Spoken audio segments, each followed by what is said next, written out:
vairāk nekad neiesaistījos politikā, politiskos procesos. Šobrīd es arī esmu politiski neitrāls, neesmu nevienā partijā, neesmu biedrs. Man tikai satrauc tas, kas notiek manā galvaspilsētā. Pārvaldes sistēma, šīs te schēmas, siltās vietiņas un barotavas, otkatu sistēmas. Man liekas, tādas īstas reizes, kad mums katram ir iespēja pateikt jā, nē, par vai pret, ir tikai un vienīgi šajos gadījumos.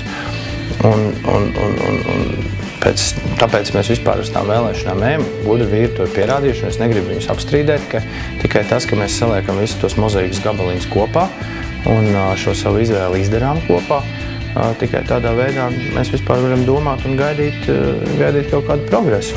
Mēs nedrīkstam būt vienaldzīgi. Es domāju, ka šis ir mūsu iespēja laiks paust savu viedokli, dodoties nobalsot. Jo, ja mēs būsim vienaldzīgi, ja mēs nepiedalīsimies šajās pašvaldību vēlēšanās, nekas nemainīsies. Ir vajadzīgas šīs te pārmaiņas, un katra balss ir svarīga. Ja neaiziesim mēs, 3 tantiņas no Purvciem, no Ķengaraga, no visiem šiem te guļam rajoniem, noteikti aizies nobalsot par esošo sistēmu.